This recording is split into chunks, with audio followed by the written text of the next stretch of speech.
July 4th, 2026 marks the United States semi-quincentennial, the 250th anniversary of the Declaration of Independence. When a country hits a milestone that large, the celebrations tend to match the scale. But finding a personal connection to a 2.5-century-old piece of parchment can be difficult, especially after a prolonged period where gathering in public was essentially impossible. Across the country, local civic traditions faded over the last few years. In Templeton, Massachusetts, the annual public reading of the Declaration was abruptly paused in 2019 when the COVID-19 pandemic shut down community events. To see how people will actually engage with this upcoming national birthday, we have to look away from the massive crowds at historic capitals and toward the quiet towns reviving the traditions they almost lost. That brings us back to Templeton, and more specifically to a single grassy plot sitting right in the middle of town. This wide open space is the Templeton Common.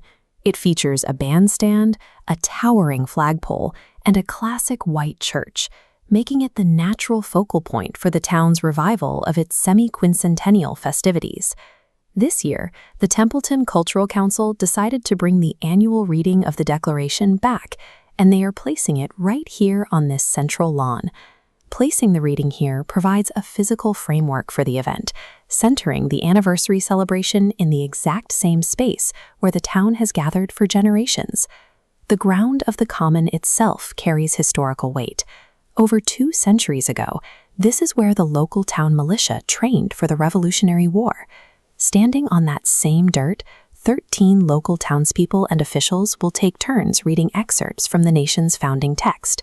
This shows a 1776 broadside of the Declaration of Independence. Scanning down to where John Hancock and the others signed, we see why the town chose exactly 13 readers. Locals are stepping in as living proxies for those original signers.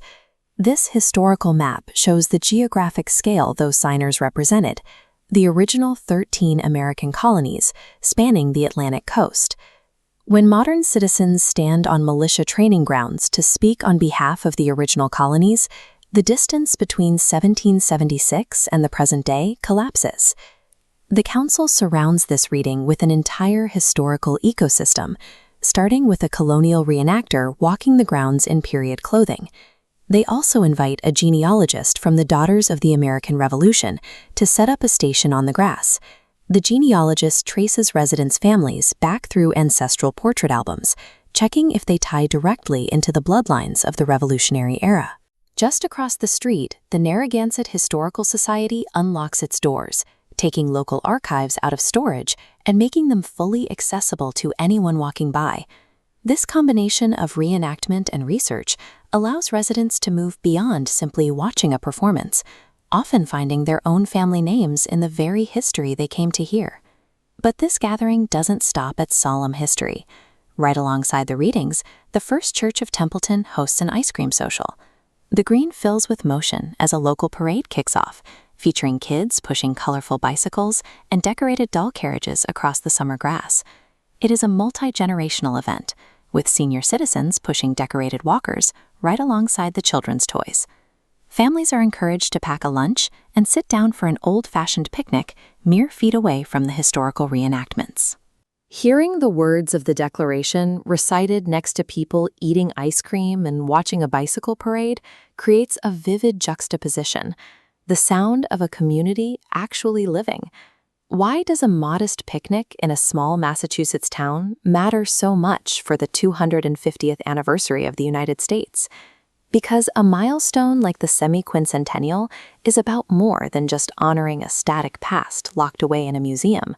Ultimately, the anniversary is reflected in the townspeople themselves, a multi-generational community that still has a common ground to gather on.